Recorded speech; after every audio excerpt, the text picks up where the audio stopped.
Hello everyone and welcome back guys to a brand new video where today we're here back ready with the Dutch Grand Prix last question mark challenge. Yes, almost accidentally. I've done this one twice in a row as Max Verstappen. Of course, the Belgian Grand Prix last time round, I thought, that'd be a good fun little hypothetical situation, but really, who else could you do a last to first with this weekend as we head back to the Netherlands for the first time in 35 years, of course. Pretty much the only reason why they've come back to this track, of course, is Max Verstappen as well. And obviously this weekend could be the weekend as well. He takes the lead once more in the World Championship as well. So there is plenty of excitement going on in the real world of Formula 1, of course. Not too sure, personally. I'm not too optimistic that this is going to be a race for the ages. I'll be honest with you guys, the modern cars are just not suited to this track.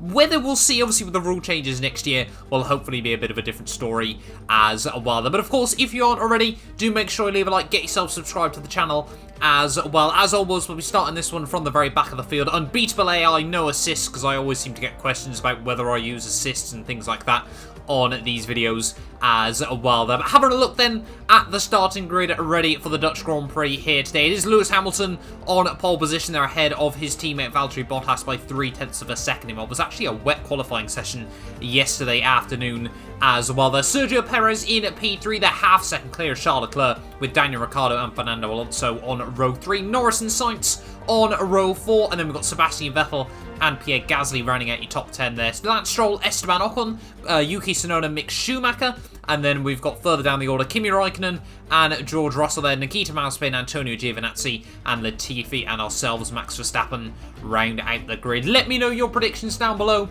as to where we'll finish in this one here today. A very, very difficult track to overtake at as well, so fingers crossed this can go well.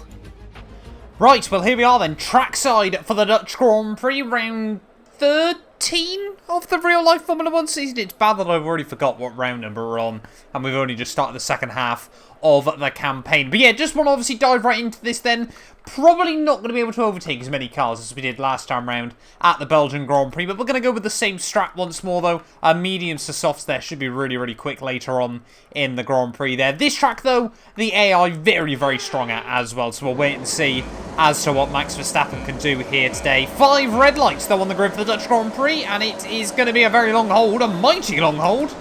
I wondered if Michael Massey had fallen asleep there, but it is finally lights out and away we go as we head down towards turn 1. Not the best start in the world. We'll have a look to the inside of Latifi. Well, apparently... What is that from the Canadian? Just trying to put me in the wall through turn 1. Heading through turn 2 and turn 3, though, as we head through the first of the bank corners. I'm sure this is going to be a sight to behold on lap 1 of the weekend. Overtaking, yeah, going to be mighty difficult, though, around ZANDVOORT this weekend. So we'll wait and see as to how much action there is once we get to Sunday's running. But anyway, we have navigated the first few corners nice and successfully here, but only making it the one spot. Is everyone a little bit concertina in up there? Might try and get a run on Antonio Giovinazzi. Oh, I thought about it, but Gio, yeah, having none of that one.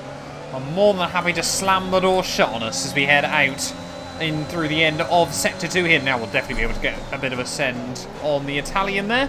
Of course, his future in Formula 1 being decided by the end of the month there. George Russell, though, just in front of us.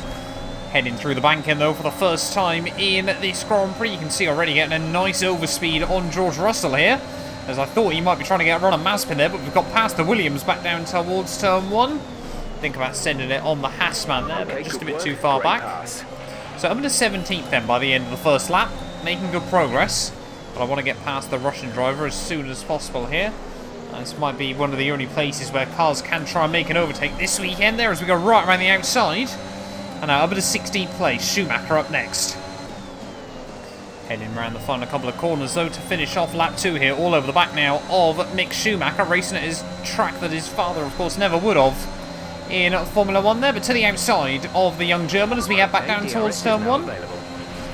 Schumacher, they're really trying to give us a run for our money as we dive late on the brakes through turn 1 there and clean around the outside we go. Next up, of course, is the new retiree from Formula 1, Kimi Raikkonen, obviously leaving the sport at the end of the year there. A sad sight, but I think we all knew it was coming.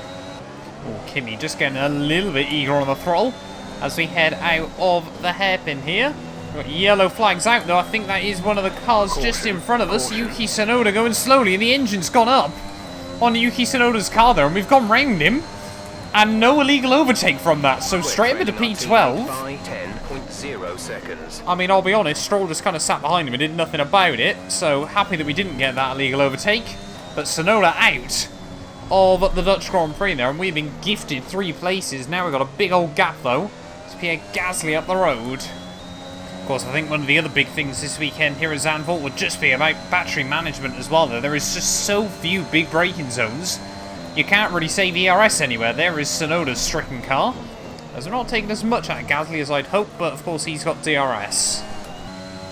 Now Gasly's lost the DRS to Esteban Ocon just in front of him there. We are really starting to close in on the Frenchman. Hopefully we'll get some DRS on him this time round. We can have a look past him next, as that is not the line. Certainly, yeah, not much room for error here. It is still very much an old school circuit with a few modern tweaks.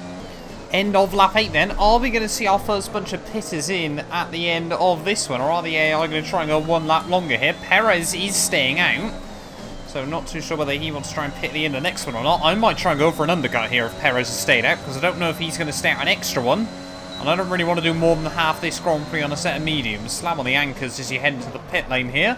Sure, that is going to be interesting to watch on the Grand Prix. There is the world's fastest pit crew emerge out of the box there. 2.5 seconds, not too shabby. As long as we don't come out in any dirty air here, we should be still in good nick. Ready for the second half of this Grand Prix. That was our last stop. No more scheduled pit stops. It's going to be close to myself and one of the Haskell's here, but I think we've just about done it. Yes, we have. As Mazepin, for whatever reason, tried to get some slipstream off me, rather than trying to get a run past. So we've got 3 seconds to mix Schumacher up the road. Let's make it count. There we go, a load of cars into the pits at the end of lap 9 here. But are we going to see Schumacher and Kimi Räikkönen in? I don't really want to lose much time stuck behind him. Kimi stays out, Schumacher stays out as we graze the wall heading out of the final corner here. But have we got a bit of an undercut on a few cars? We're purple through the final sector of the lap. There's Carlos Sainz, there's Sebastian Vettel.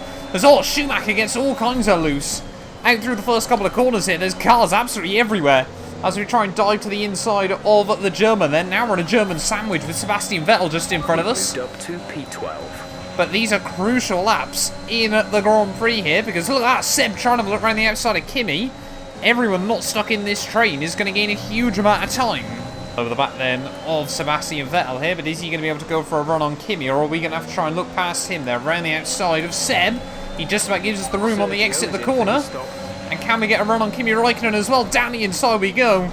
Into the chicane. Oh, we run very, very deep there. A little bit of contact with Seb. We're 3 wide still on the exit of the corner there. Kimi's left with nowhere to go. We're still trying to battle it out with Sebastian Vettel as we head through the final couple of corners here. All over the curb when we go side by side through the banking.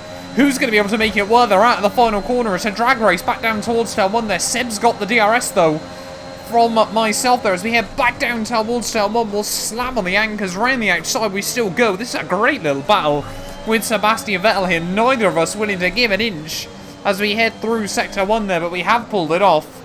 And we have now moved up into P9 of the Grand Prix here. But I forgot to mention, it was actually a wet qualifying session for this race there. So I think pretty much everyone has gone on the medium soft strategy here. So no wonder we're not making as much progress as I thought we would. 5 laps to go then here from the Dutch Grand Prix, and the gap to Ocon is just hovering around that 1 second mark at the moment. We are taking a bit of time out of him lap after lap, but we need to get within the 1 second, get some DRS, and then really start closing up. And now 4 laps to go. We've got some DRS on Esteban Ocon. In front, but we need to look after the tyres. We won't be making another pit stop. It's not the tyres I'm so worried about. It's having no battery to go for anything in the dying stages of this Grand Prix. Last time around we had a last lap battle with Sergio Perez at the last question mark challenge at the Belgian Grand Prix. But yeah, we'll wait and see what we can do now. We are sticking close to Esteban, but it's through Sector 2 where we lose all the time just because the AI is so OP through there. I mean, look at that. That's ridiculous from Esteban. I didn't do too badly that time round, and you can just see the car breaking its own physics. I want to be sat behind Esteban Ocon for too much longer in this Dutch Grand Prix. Can we try and get a run up the hill? We have got really good traction out of the corner there and to the inside of Esteban Ocon there as we head up towards the top of the hill. Nothing we're going to be able to do though around the outside there. We do get quite a good run on the exit of the corner, but still nothing happening at this stage of the Grand Prix. So difficult to overtake round here. So we take a lot of curb there. We're going to have to wait until the front straightaway again. Alright, come on then, Esteban Ocon. Let's see what you got down the straight in your little Alpine.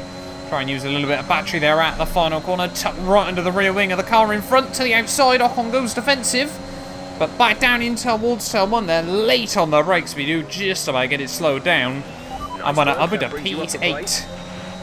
P8 from last in just 17 laps so far. But I think unless something happens between Leclerc and Alonso at the road, that might be all we can get.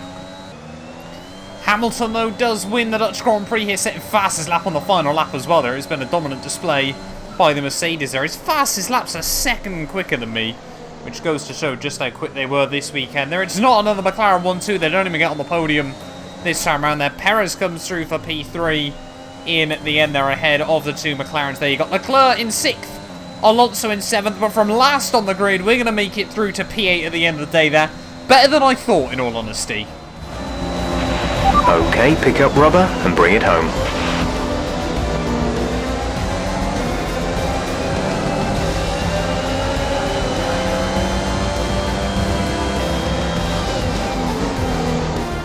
A difficult race then on a circuit that demands complete concentration, but they've persevered to take the win here today.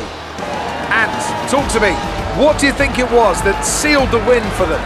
I'd say it was down once again to good consistent driving, nailing the corners, working to the track conditions and perfecting the team's strategies.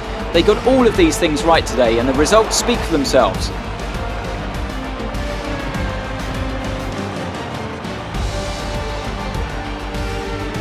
Mercedes are on top form once again after an excellent race weekend.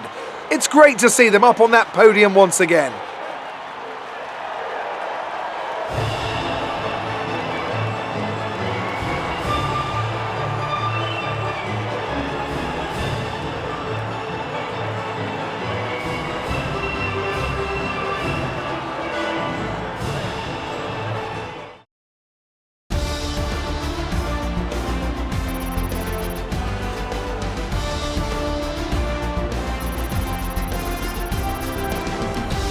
So, Anthony Davidson, who would you rank as your driver of the day? Often my go-to would be a driver who's managed to pull off an especially impressive feat during the race. However, in this instance, I was more impressed by Max Verstappen's solid, clean driving throughout the event.